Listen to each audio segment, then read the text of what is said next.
Mga ka-sports, former NBA center na si Boban Marjanovic, opisyal nang maglalaro para sa Strong Group Athletics or SGA na magre-representa sa ating inang bayang Pilipinas sa 2026 William Jones Cup. Napakalaking balita nito mga ka-sports dahil sa isa na namang world-class player ang isusuot ang Philippine colors sa isa sa pinaka-prestihiyosong invitational tournament sa Asia. Pero gaano nga ba kalaking tulong si Boban sa kampanya ng SGA at kaya nilang makuha ang kanilang ikatatlong sunod na kampeonato? Tara, pag-usapan natin. Kung tripo po ang ganitong content, paiwan ng follow at pa-subscribe na din. Tara po, simulan na natin. Papalapit na nga ang 2026 William Jones Cup na gaganapin this coming August 13 hanggang 23 sa Xinzhuang Gymnasium, New Taipei City of Taiwan. Muling sasabak ang Strong Group Athletics or SGA upang depensahan ang kanilang kampeonato matapos nilang dominahin ang torneo noong 2024 hanggang 2025. Kung magtatagumpay sila ngayon, makukumpleto nila ang isa sa napakahirap maabot na 3-peat championship. Hindi lang iyon mga ka-sports ha, bit-bit din ng SGA ang kanilang 16-game winning streak sa Jones Cup matapos magtala ng perpektong 8-0 record noong 2024 at isa pang 8 straight campaign noong 2025. Sa madaling salita, simula nang sumali ang SGA or Strong Group Athletics sa torneo, wala pa po silang natitikmang pagkatalo. Patuloy nilang dinadala ang mayamang tradisyon ng Pilipinas sa Jones Cup na sinimulan ng mga kupunan tulad ng Northern Consolidated Cement or NCC, San Miguel Beerman, Philippine Centennial Team at Mighty Sports na pawang nagbigay ng karangalan sa bansa.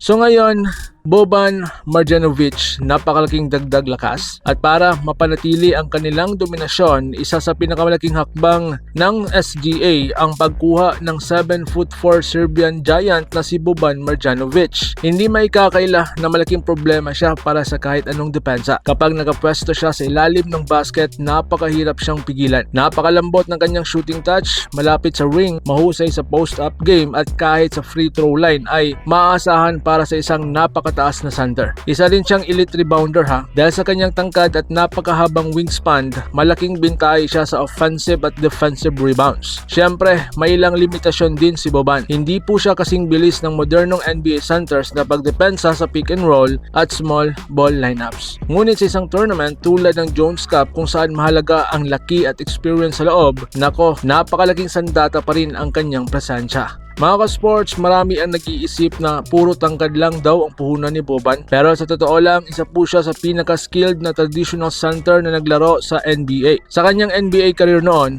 nagkaroon siya ng ilang kahangangang performances. Kabilang dito ang kanyang 31-point game laban sa Denver Nuggets noong 2020 at isang 20-rebound performance kontra Phoenix Suns. Noong 2021 NBA playoffs bilang miyembro ng Dallas Mavericks, naging produktibo rin siya tuwing nabibigyan ng sapat na minuto sa loob ng court. Ipinakita niya na kahit limitado ang playing time, kaya pa rin niyang magbigay ng malaking kontribusyon sa scoring, rebounding at interior defense. Kaya naman hindi nakapagtataka kung bakit pinili siya ng Strong Group Athletics bilang pangunahing import ngayong taon. So ngayon, ano pa ang aasahan sa SGA? Sa ngayon, si Boban Marjanovic pa lamang ang opisyal na inanunsyong import ng Strong Group Athletics. Hindi pa nilalabas ang kumpletong roster ng kupunan, kaya marami pa ang naghihintay kung sino-sino ang magiging local stars na makakasama niya. Kung mabubuo ang isang solidong lineup, malaking posibilidad na muling maging paborito ang SGA upang maiuwi ang isa na namang kampeonato para sa inang bayan. Kaya ngayon mga ka-sports, ano ang masasabi ninyo sa pagdating kay Boban Marjanovic sa Strong Group Athletics? Sa tingin ba ninyo, sapat ba siya upang maihatid ang Pilipinas sa ikatatlong sunod na William Jones Cup Championship? At sino pa ang gusto ninyo makita sa final roster ng SGA? I-comment po ninyo ang inyong opinion sa comment section at kung nagustuhan ninyo ang video, huwag kalimutang i-like, i-share at mag-subscribe para sa mas marami pang update tungkol sa Gilas Pilipinas, SGA at Philippine Basketball. Maraming salamat po sa manunood at magkita-kita po tayo sa susunod na video. God bless us all.